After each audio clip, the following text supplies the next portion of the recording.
like a pro. You thought.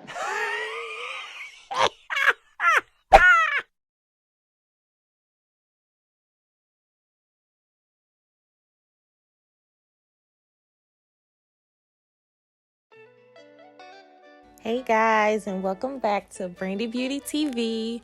Look, y'all, it has been a little minute, not too long, maybe about 2 months since our last video. So before I update you guys on what I have been up to, I'm gonna go ahead and give you a little pre-roll for what this video is gonna be all about today. I have my client Angel here, and she wants to go ginger. And so we all know that we all love a good ginger, a good copper. But there are so many variations of the color. So this video, I really want to go a little bit more in depth into really what coppers are, what gingers are, how to, just the whole science behind mixing those colors and how to achieve the color that you want almost always. And yeah, that's pretty much what we're going to be talking about today. So first, I am pre-lightening her hair, and I'm working in quadrants because it's easier to control that way, and I just feel like you just get much better results sometimes, depending on how vibrant you want to go. Let me add that. But being that she wants hers to be more on the vibrant side, pre-lightening was definitely something that we needed to do to achieve that. So I'm using Blonde Solutions and 15 volume developer as my lightener, and using 15 volume because with open air processing, might I add, I'm not using any foils, and this is because we want to be ginger and copper. With ginger and copper, you really want to keep some of that orange in the hair. You don't want it to get to a pale yellow. And so being that her hair is already starting at like a level 5, there was no need for me to put her hair inside of a foil, right? Because it would have just, the heat from the foil would have caused her hair to lift extremely fast. And I really wanted a slow, controlled lift. So open air was perfect. And which also means that it won't be as aggressive, because anytime you put any hair inside of a foil, you automatically up the intensity and how aggressive the developer you're using can be. You intensify it a little bit more. So no need to do that. Nice low and slow. We really want to take our time and let her hair just lift on its own. Open air processing, not too much heat. Low developer, low and slow, because we really want to maintain the integrity of the hair. And also, being that her color choice was not bright, there was no need to use anything higher than that. So applying her color, making sure that it's nicely saturated. And guys, that is a huge thing when it comes to pre-lightening hair, is to make sure that you are taking thin controlled sections, because you just do not want to have any blotchy hair color. You don't want hot roots. You want to make sure that you are able to see through and control each section, and so everything is evenly distributed. And another thing that I'm also doing right now is applying the roots last, and this is because the roots are always going to process faster because of the heat that your scalp emits. So we control that by applying everything else first, mid shaft to the ends, waiting a little bit, about 15 minutes, and then going back in on the roots to do those dead last, so that you get a nice even color from root to finish. So this is what we'll be doing today. Nice ginger color. Super excited. I love gingers. I never get enough of doing any type of copper tone, just because no two coppers are alike. And so I was like, well, I probably need to do a video about this so that we can go a little bit more in depth about, really what it is and how to control it and not to be intimidated, because, we all know we get that one picture of a ginger or a copper color. You're like, oh, I can do that. And it might come up too dark, or it might come up, too orange, or too, the intensity just might be too temporary or too much of a fashion color instead of like a natural copper. So this video is all about that. We're going to get into that a little bit later. But first, let's play a little bit of catch up. So guys, this year, one of my goals was to just become a healthier me in terms of the physical part, eating more nutritious foods and trying to incorporate just, some type of element of exercise into my life. Because let me tell you, being a hairstylist, it is so rewarding, and I really look at it more as a ministry than I do a career. Because I can't even tell you, some of the things that really go on inside of the salon, or at least I should say my salon. I look at it as a place of peace, as a place of rest, as a place of recharging, just a place that people can come to feel comfortable, leave your worries and stuff outside the door, come relax and be served, right? But in doing that, it was just, I got into the habit of, work, serving others, which is something that I love to do. I have a heart to serve. I enjoy serving all of my guests. But then, after leaving the salon and then going home to my first job, which is being mommy and, being present for my family, it just started to kind of just wear on me. And, it hasn't been anything recent, it's just that over time, I started to notice that I have to take care of myself.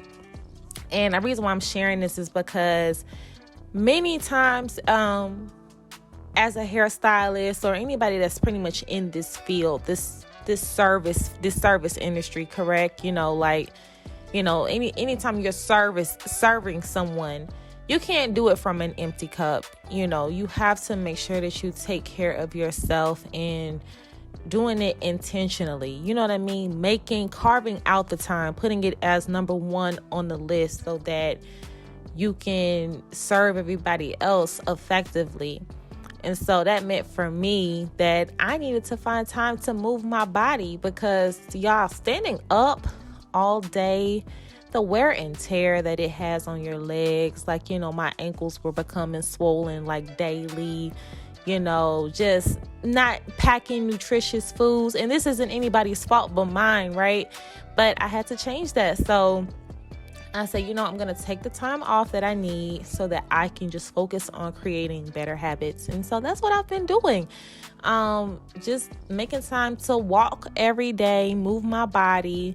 Because when doing hair, you think you're moving a lot, but you're really not. Most of your energy is spent in standing in one space, doing repeated bending over, leaning over, things of that nature. But you're not really moving your entire body. So I made a point every day to just start walking. And I also wanted to just, shed a couple pounds too.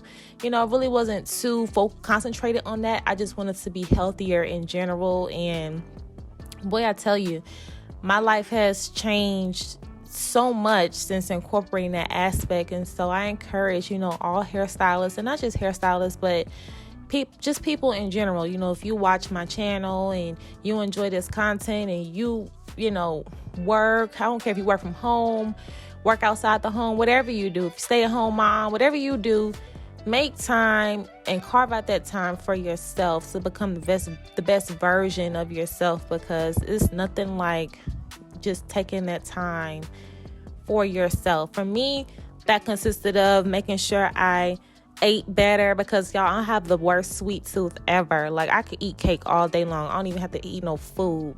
it's that bad. But I was like, Brandi, if you don't want to be having all these health issues, you're going to have to stop eating cake and start eating grapes, right? So I was like, let me just start finding things that I like. So that for me, that consisted of packing my lunch, packing nutritious foods in there. I still have my sweet tooth, but I don't eat cake anymore. It might be a small little, bite-sized candy bar instead of eating a whole piece of cake or a big, large 600-calorie cookie, something foolish like that, right? So, and taking a daily walk. I've just been walking every day for an hour, and it has really improved my mood, my health. I've noticed that I have a much easier time at work when I'm in the salon. And yeah, I really just, I wanted to share that with you guys, because we forget about that part sometimes. And specifically right now, I'm talking to hairstylists. You have to make sure that you move your body. I mean, because when you're young and supple, it may seem like, you can do this forever, but hair and being a hairstylist, it takes a lot on you mentally, because you're in a constant state of figuring something out. You're always trying to solve something, mostly I would say. Or two, well, at least if you're doing natural hair, I mean, hair extensions have their place, but I'm gonna put this more towards people who specialize in working with natural hair. You are constantly dealing with different textures, different starting points, different end points, and then the wear and tear on your body. I mean, it's just a lot. So take the time for yourself, okay? And just make sure you take care of yourself. And I challenge everybody to do that, because it is important, not only for you physically, but for you spiritually and mentally as well. All right, y'all. So let's go on and get into this color. Now, look, if you are, if you already part of the Brandi Beauty fam, you already know how I feel about haircuts and hair color. Point blank period. The two go together. You ain't gonna never see me not have no fresh cut or no hair color. It has to happen, because hair color just reads completely different when you have a haircut. It doesn't always mean a designer cut. Sometimes it just means a trim, like I'm doing right now for Angel. But we already know you must get a haircut or you must trim your hair upon getting a fresh color service. It just takes it up 1,000 notches. So let's go ahead and get into this color. So to just break it down a little bit, get into the science of it, which is not as complicated as what it may seem, okay? There are levels to coppers and gingers and auburns. For one, the main colors that you're going to be working with are yellow, orange, and red. And when I say these colors, I mean the underlying pigment, okay? And a true copper or true ginger is basically just equal parts of yellow and red. I really can't even say orange, because orange is a secondary color. You get orange by mixing yellow and red. So let's back up a little bit. The fundamentals of coppers and gingers are red and yellow, right? If you add more yellow to the equation, which translates in hair color language as gold, then you will get a sheerer color, a more sheer color, more ginger, something much softer. If you add more red to it, you'll get more orange or more of an auburn color. So the more gold you add, the softer it'll be. The more red you add, the more intense it'll be. Now, in this case, the exact color that I used on Angel's hair was a copper gold, right? But being that I pre-lightened her hair instead of just putting a color directly on her level 5 hair, it came up brighter. And this is because if you lift the hair, whatever the person comes into the salon with, whatever is on that hair initially, that is 50% of the formula, okay? And so you have to include that. You just can't discredit that. That is a part of the total equation. So her base color in this sense was gold or yellow, because that's what we pre-lightened it to, plus the copper gold that I put on her hair, which was like I put up earlier in the speech bubble, mixed 6 CG and 8 CG equal parts. And as you see, we have a really a true ginger, a true copper gold color. Now, if I were to add more red to the equation, it would be more auburn, right? Another thing I want to mention is that coppers, gingers live best, and I feel as though they work best on levels 6. Well, really, I'm going to say reds and auburns. I feel like they live best at levels 5, 6, and 7. Like, I wouldn't pre-lighten the hair. If I needed to pre-lighten the hair, I wouldn't pre-lighten it past the level 7, because with reds, you need all of that warmth so the color has something to grab hold to. Otherwise, when it begins to fade, it can look a little weird. You know, it won't look as, it can look really pale really fast. And so reds require a certain richness. But with gingers and coppers, any level of orange, whether that be sheer or intense or natural, you need more yellow and you need more orange. So I say levels 7, 8, and 9 work best when you're dealing with that. Obviously, the darker the color, the darker you want your beginning level to be. The lighter the color, like if you want like a sheer ginger, I would pre-lighten the hair to like a level 9, maybe a level 8, and then go in and deposit it after that. And that's pretty much it, guys. I mean, it's really not hard. It's very simple, and it does require some level of playing with colors so that you can, you know, play around with mixtures and see what, you know, if you add a little bit of this, what will happen. If you add more of this, what will happen. But in general, all coppers it's just an equal parts of red and yellow. If you want to be more sheer, more towards the ginger side, add more gold. If you want it to be more intense, a little bit more richer, add more red. And that's pretty much it. And as you can see, Angel's color turned out so pretty. It's so vibrant, and y'all have to excuse the lighting. I have been having issues at that time when I was filming this video with the lighting. So it kind of shifted her color a little bit and made it look a little bit darker than what it actually was. But towards the end of the video, I adjusted it a little bit so that you could see. As you can see now, it's even like it's coming up a little bit brighter so you can see it. But by the time she gets outside, she'll really be able to see her true color. And so don't forget that as well. You know, with your lighting, it can really make or break what you're seeing inside of the salon. And so depending on how the clouds want to shift that day and how much sun I have peeking, that will determine, you know, what her color will look like. But all in all, it came out beautiful. She loved it. I loved it. And it faded really nice too, because shortly after this, after we did this session, she started sending me more pictures, and I was like, we can definitely change the color, but we were going to wait for this color to fade a little bit more so that we didn't have to over process it by stripping it out. I just wanted it to fade gradually. And so when we get ready to do that transformation, I'll be sure to film it so that you all can see that too. But this is Angel's hair. Turned out so beautiful. Yeah, I loved it. Y'all see those little babies in the background? That's my client Whitney's children. And they just were so well behaved, so cute. I mean, kids will be kids, but they had little school holidays, so they was hanging out. And I said, y'all gonna be all in the camera, and there they are hanging out. So I am now finishing up Angel's hair, adding a little bit of holding spray to lay down her little flyaways, a little finishing polish, a little additional holding spray, and we're gonna comb this out so that you all can see it.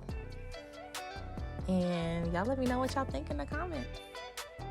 Look, y'all, I also wanted to add that we are almost to 3,000 subscribers. Such a milestone, right? Like, this channel has just grown so much. So thank you to all my new subscribers. Thank you to everyone who has already subscribed.